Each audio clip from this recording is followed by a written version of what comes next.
Vous savez, à chaque fois que je me suis enfoncé dans l'écosystème d'Apple dans ma vie de jeune geek, il y a toujours eu un constructeur pour me le faire regretter, OnePlus. Si en général je me dirige plutôt vers les pixels, personnellement, OnePlus a toujours réussi à combiner un tarif très intéressant avec le meilleur du hardware, et il réitère en cette fin d'année en proposant le OnePlus 8T au tarif très séduisant de 599€. À ce niveau de prix, je ne doute pas que beaucoup de gens vont s'y intéresser, mais je pense que ça risque d'être pour les mauvaises raisons. Vous regardez Nightech, c'est Thomas, et aujourd'hui je vous explique pourquoi en testant le OnePlus 8T. Tout d'abord, commençons par parler de ce qui fait que beaucoup de gens vont s'intéresser à ce OnePlus 8T, les spécifications techniques. Alors, on retrouve 8Go de RAM, 128Go de stockage, un Snapdragon 865, une compatibilité 5G, le tout pour faire tourner un écran Full HD AMOLED de 6,5 pouces, permettant d'afficher 120 images par seconde. Je me répète, mais pour 599€, c'est bien évidemment super intéressant vu comme ça, et c'est objectivement un des meilleurs rapports qualité-prix du marché. Le fait est que c'est plus vraiment quelque chose d'unique, ce genre de proposition. Pour un tarif à peine plus élevé, vous pouvez vous diriger vers un plus grand constructeur, Samsung, et obtenir le Galaxy S20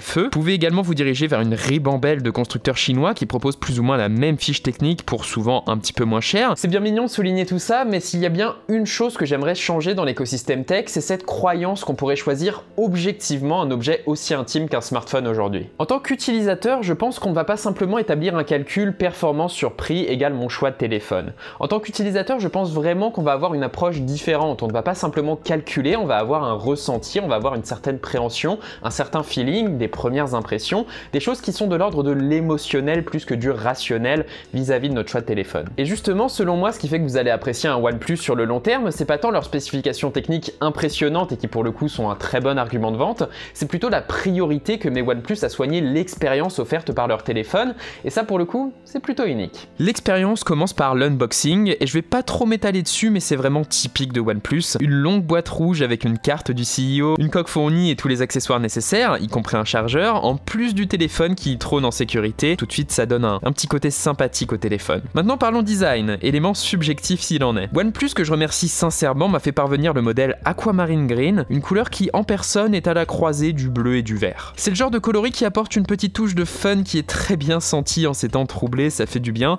d'autant qu'elle est ici très réussie. La finition du vert réussit à être à la fois brillante, sans pour autant trop prendre les traces de doigts ni être trop glissante. Une fois dans la main, les tranches en aluminium inspirent confiance, d'autant que le dos courbé du OnePlus lui permet de très bien tenir dans le creux de la main. L'un dans l'autre, il faut reconnaître que sans donner dans l'originalité, le OnePlus 8T propose un design vraiment qualitatif et qui renvoie une impression de haut de gamme, le tout avec une bonne préhension. C'est bien vu, et autre particularité, on retrouve en plus des traditionnels boutons d'allumage et de volume, le génialissime switch qui permet de naviguer entre les modes sonnerie, silencieux et ne pas déranger, le tout avec une animation plutôt sympa. C'est juste hyper pratique et je comprends pas pourquoi les autres marques ne se sont pas appropriées ce système. Une fois allumé, on peut découvrir l'écran de ce OnePlus et encore une fois on part sur quelque chose de très qualitatif, mais bon, j'ai envie de dire de l'OLED Full HD de 6,5 pouces, forcément. Alors personnellement, venant d'un iPhone, c'est vrai que c'est plutôt cool d'avoir uniquement un minuscule poinçon qui vienne prendre de la place sur l'écran, ce qui est ici d'autant plus important étant donné que le OnePlus 8T offre vraiment une excellente immersion dans vos contenus, avec des bordures particulièrement fines, même sur la bordure inférieure. Il me semble que le menton est légèrement plus grand que les autres bordures justement, mais c'est vraiment pour chipoter disons, et ça se remarque pas tant que ça. Le téléphone dégage quand même un certain côté symétrique qui fait plaisir à voir. La qualité de cette dalle est par ailleurs assez impressionnante parce qu'elle a le bon goût d'offrir du 120 Hz, le tout en proposant un rendu absolument bluffant à l'œil. Les couleurs sont vibrantes, la netteté est impeccable, les noirs absolus ne bavent pas. Tout est maîtrisé ici, la seule exception pour moi étant la luminosité minimale qui reste un poil éblouissante la nuit, mais au contraire la maximale fait vraiment plaisir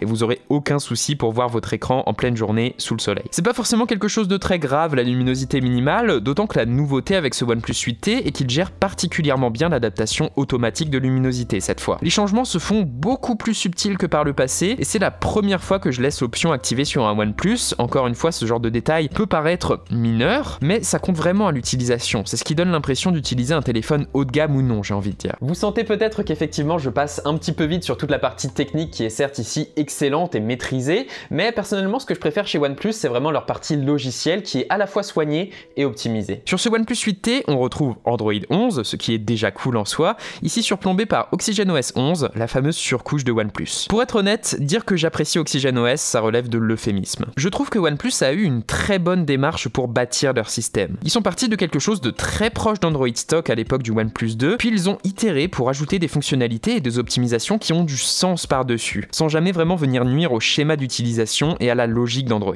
Cette année, OnePlus est allé d'aller encore plus loin en proposant une refonte plus affirmée d'Android, ce qui m'a un petit peu étonné au début, je dois avouer. J'avais vu un petit scandale passer à ce sujet d'ailleurs, beaucoup de gens lui trouvent un faux air de One UI, mais après avoir utilisé des smartphones Samsung pendant plusieurs semaines dernièrement, je vous avoue que j'ai vraiment du mal à voir cette ressemblance pour être honnête. N'hésitez pas à partager avec moi dans les commentaires si vous pensez que c'est quand même le cas. Mais passons, quelque part j'ai envie de féliciter OnePlus pour ce nouvel OxygenOS. Ici le constructeur réussit à venir affirmer sa vision d'Android, à lui donner un air qui lui est propre, et j'apprécie plus particulièrement son style graphique épuré et ma foi plutôt agréable à l'œil. On retrouve beaucoup d'aplats de couleurs, un usage des blancs qui est très agréable, l'espace négatif est bien maîtrisé, et on a également des icônes propres à OnePlus et une police propriétaire, le tout respectant plutôt bien la charte graphique qu'on retrouve généralement sur le Play Store, ce qui fait qu'on n'a pas vraiment l'impression d'un manque de cohérence quand on passe de l'écosystème applicatif propre à OnePlus à celui plus large d'Android. S'il y a effectivement quelques doublons entre les applications OnePlus et les applications de Google, l'ensemble reste très raisonnable, d'autant que OnePlus n'a pas peur d'intégrer les applications de Google plutôt que les siennes quand ça a du sens. Ne serait-ce que dans le cas des très réussies applications téléphone et messages proposées par Google, qui ici ont remplacé celles de OnePlus. Tout ça c'est très bien et effectivement la structure même d'OxygenOS 11 est vraiment réussie, mais c'est surtout son optimisation qui est plutôt inédite dans l'écosystème d'Android.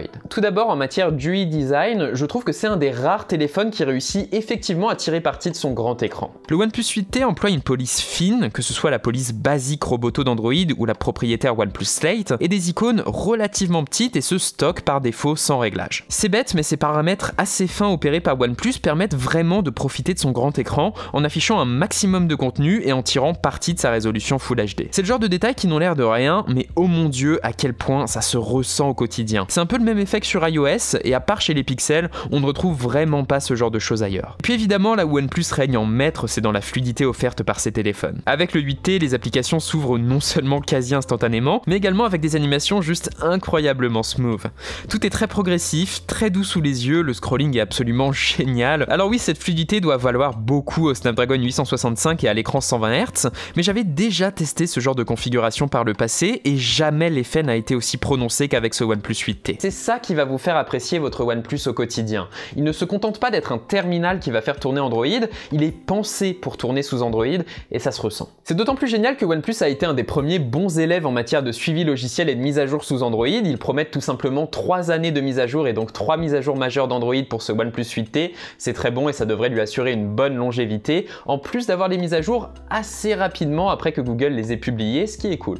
Et tout ça, c'est sans parler de la cerise sur le gâteau avec un OnePlus, sa partie batterie. Certes, on n'a rien de bien folichon niveau autonomie, le OnePlus 8T atteint facilement les 5 ou 6 heures de screen on time pour une bonne journée d'utilisation, ce qui est plus qu'honorable en sachant qu'il a un écran 120 Hz. Bien sûr, vous pouvez toujours passer sur du 60 Hz par ailleurs, si jamais vous manquez un petit peu d'autonomie, si vous avez besoin de la prolonger un petit peu, ce qui est assez cool. Si son autonomie est très classique par contre, sa recharge l'est un petit peu moins. Je crois que c'est nouveau, désormais OnePlus utilise une brique de recharge Warp Charge en USB type C, je pourrais me tromper mais c'est une touche qui m'a fait plaisir. Avec elle, vous pouvez recharger complètement votre téléphone en l'espace de quelque chose comme 45 minutes, 1 heure, ce qui est vraiment impressionnant, et effectivement à chaque fois j'ai eu à peine le temps d'aller prendre mon petit déjeuner le matin que le 8T était systématiquement remonté de 30 ou 40% d'autonomie à près de 100%, c'est juste fou, honnêtement. OnePlus a même le bon goût, encore une fois, de soigner les détails, et ici ils sont venus apporter diverses optimisations pour s'assurer que votre téléphone ne subisse pas une surchauffe pendant la recharge, y compris en splittant la batterie en deux tout simplement pour mieux répartir la poussée d'énergie pendant la recharge. C'est quand même bon à prendre et c'est rassurant. Habituellement, je suis plutôt du genre à recharger mon téléphone la nuit, donc ça va pas non plus changer ma vie personnellement, mais qui sait, ça peut être le genre de fonctionnalité vraiment salvatrice en cas d'urgence,